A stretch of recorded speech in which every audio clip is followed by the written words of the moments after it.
নমস্কার, আমি মৌমিতা। আমার কবিতা পাঠ চ্যানেলে আমার সকল শ্রোতা বন্ধু এবং দর্শক বন্ধুকে আন্তরিক শুভকামনা জানিয়ে আজকের গল্প পাঠ শুরু করছি। আজ আমি আপনাদেরকে পড়ে শোনাব বিখ্যাত সাহিত্যিক শ্রী শীর্ষেন্দু মুখোপাধ্যায়ের লেখা একটি ভিন্ন স্বাদের অসাধারণ ছোট গল্প। গল্পের নাম সেই বাড়ি। গল্প শুরুর আগে আমার পুরনো কথাগুলি আরও একবার খুব সংক্ষেপে বলে নিচ্ছি। এই চ্যানেলে যারা আমার গল্প পাঠটি শুনছেন তাদের কাছে অনুরোধ, যদি আমার পাঠ এবং পরিবেশন আপনাদের ভালো লাগে, যদি গল্পটি ভালো লাগে একটি লাইক করবেন এবং গল্পটিকে আপনাদের প্রিয়জনের মধ্যে শেয়ার করে দেবেন। আর অবশ্যই যারা এখনো চ্যানেলটি সাবস্ক্রাইব করেননি তারা সাবস্ক্রাইব করে আমার সাথে থাকুন আর নিয়মিত শুনতে থাকুন নতুন নতুন বাংলা গল্প। আর কথা বাড়িয়ে সময় নষ্ট করছি না, শুরু করছি আজকের গল্প সেই বাড়ি।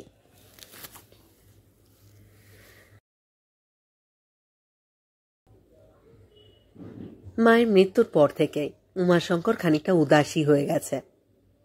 তার কেউ এখনো টের পাক না পাক, স্নিগ্ধা পায়। ঠিক ৮০ পেরিয়ে রসময় মারা গেলেন। কিছুতেই সেটাকে অপরিণত বয়সের মৃত্যু বলা যায় না। অধিক শোকেরও কিছু ছিল না। উমাশঙ্কর তেমন চোখে পড়ার মতো কোনো শোকও প্রকাশ করেনি, কিন্তু ইদানিং একটু স্তব্ধতায় পেয়ে বসেছে তাকে। চুপ করে থাকে, ভ্রু কুঁচকে ভাবে। কথা বলতে আজকাল ভালোবাসে না। রসময়ী বেঁচে থাকতে উমাশঙ্কর প্রায়ই তাকে বলতো, তুমি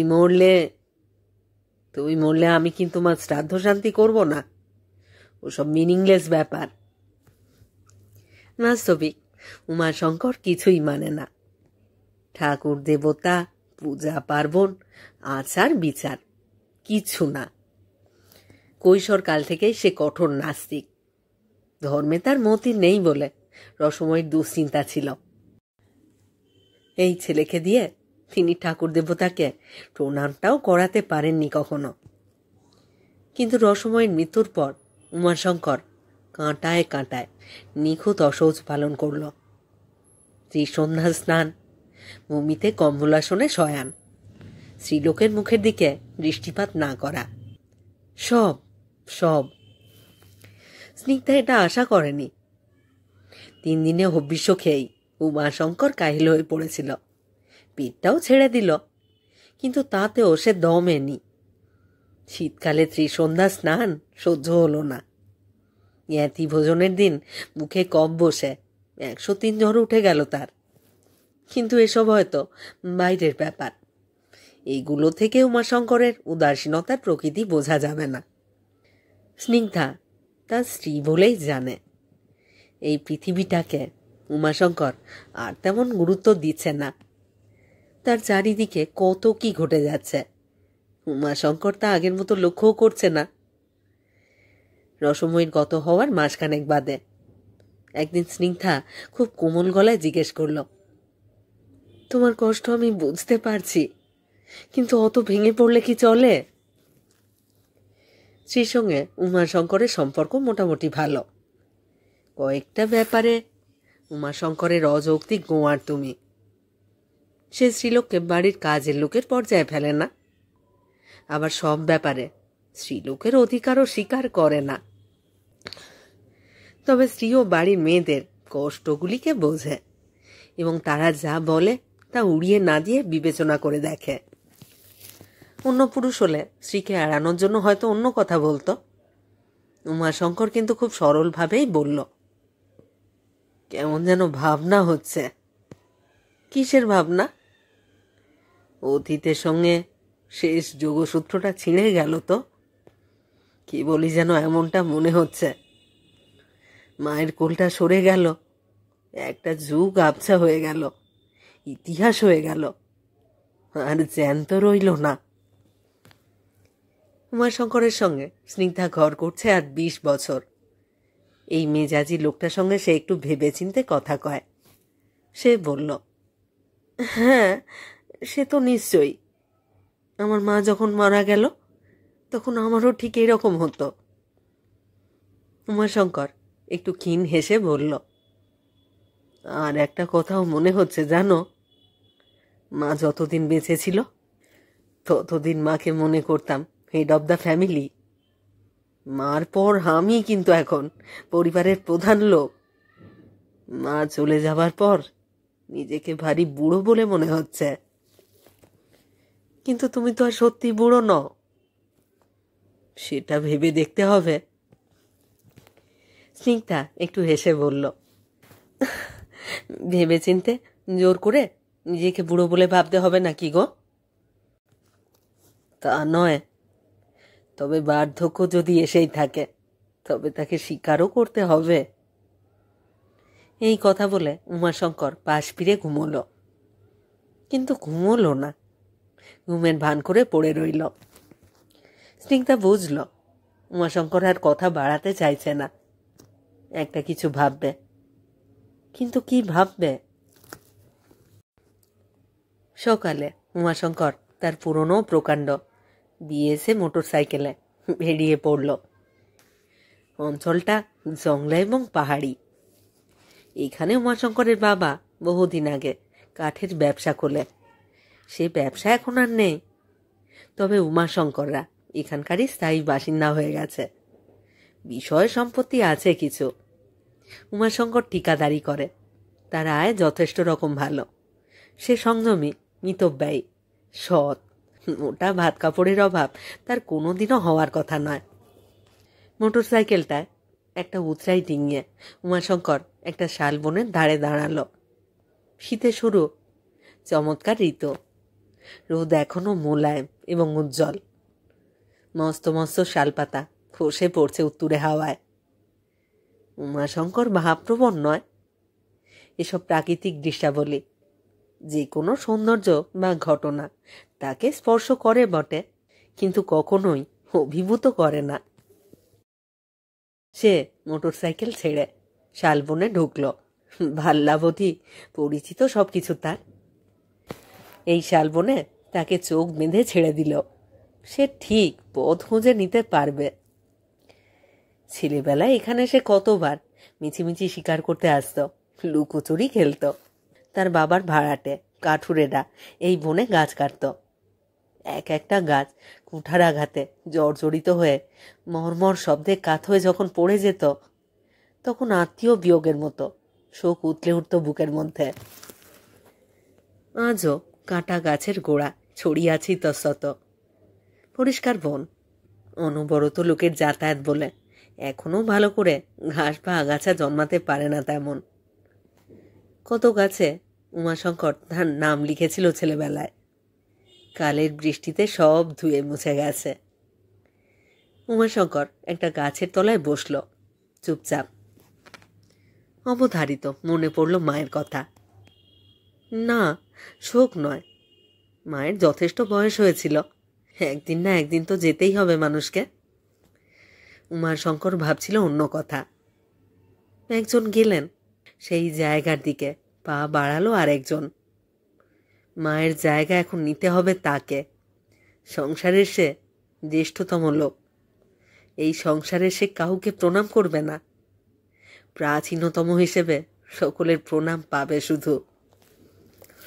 বার্ধক্য, হ্যাঁ, বার্ধক্যের চিন্তায় আজ তাকে ছেঁকে ধরল তিলে তিলে।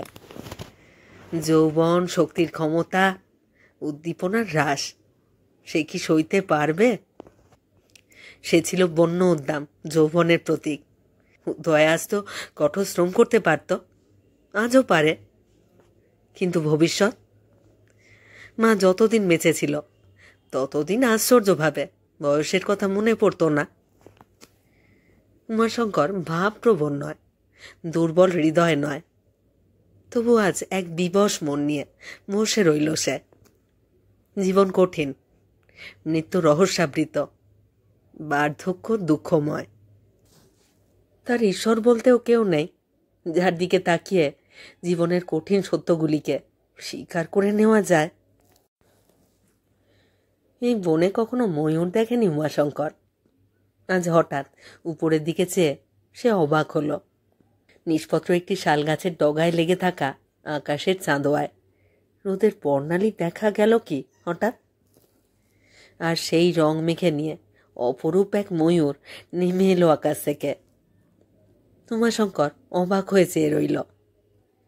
ময়ূরটা গাছের মাথায় বসেছে, বিশাল পালকের রাশি বোঝার মতো ঝুলে আছে নিচের দিকে। অহংকারী ময়ূরটা ঠোঁট দিয়ে নিজের গা খুঁড়ছে বসে বসে। কারোর পোষা হবে? উমাশঙ্কর ঊর্ধ্বমুখে চেয়ে থাকে। ময়ূরটাও মনে হয় তাকে দেখতে পায় উপর থেকে। পরস্পর দৃষ্টি বিনিময় হয়। উমাশঙ্করের সামনে একটু ফাঁকা জমি, কাঠুরেরা গাছ কেটে নিয়ে গেছে।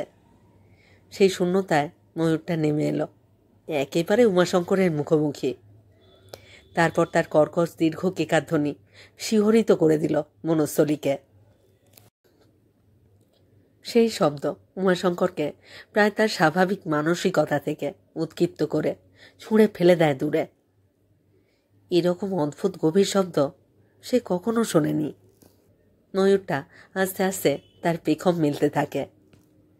পেখম ধরা ময়ূর উমাশঙ্কর অনেক দেখেছে, কিন্তু এই বনস্থলীতে একা তার মুখোমুখি একটা ময়ূরের পেখম ধরাটাকে সামান্য ঘটনা বলে মনে হলো না তার। যেন এত আয়োজন শুধু তারই জন্যে, শুধু তারই জন্যে।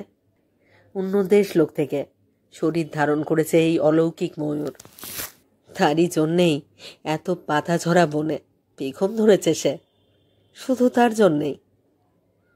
চারধারে রিমঝিম নিস্তব্ধতার মধ্যে একটি একটি করে শালপাতা খসে পড়ছে ঢাউস ঘুড়ির মতো।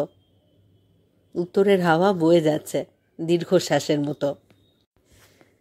দক্ষিণায়নে সূর্য স্পর্শ করে মধ্যাহ্নে চূড়া পেখম ধরা ময়ূর আর সৌন্দর্যের রহস্যালোক খুলে গিয়ে দাঁড়ায় উমাশঙ্করের মুখোমুখি। সেই পেখমের বহু চোখ চেয়ে থাকে তার দিকে, করুণ, দয়াময়, গভীর দৃষ্টি নিয়ে। কার চোখ? কার চোখ? অস্থির উমাশঙ্কর সোজা হয়ে বসে। ময়ূরটা ঘুরে ঘুরে নিত্যপর দুটি পায় চারিদিক দেখে। উমাশঙ্কর একটা সংকেত টের পায়। এই মধ্যাহ্নের ময়ূর তাকে কিছু বলতে চাইছে। কি বলতে চাইছে? কোন রহস্যময় গভীর জীবনের বার্তা? কোন সত্য? কোন উপলব্ধি? উমাশঙ্কর আচম্বিতে উঠে ময়ূরটার দিকে ছুটে যায়। আত্মবিস্মৃতি ছাড়া আর কি?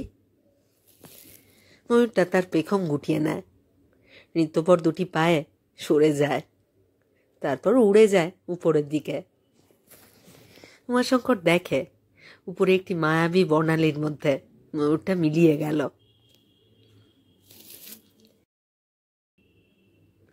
রাত্রে স্নিগ্ধা গায়ে হাত রাখল। ভালো আছো? ভালো আছো? মনটা কি আজও ভালো নেই? উমাশঙ্কর পাশ ফিরে স্নিগ্ধাকে জড়িয়ে ধরে বলে, আজ আমার মন ভালো আছে স্নিগ্ধা, আজ আমার মন ভালো আছে। আছে, আছে মন ভালো। বাঁচলুম। কদিন ধরে যা চিন্তায় আছি। কিসের চিন্তা? তোমার মুখ ভার দেখে আমার যে পায়ের তলার মাটি থাকে না। উমাশঙ্কর একটু হেসে বলল, একটা বেয়াদব ময়ূর এসে আজ আমার বয়স কেড়ে নিয়ে গেল। আজ আমার বয়স কেড়ে নিয়ে গেল। তাই নাকি? কি অদ্ভুত কথা।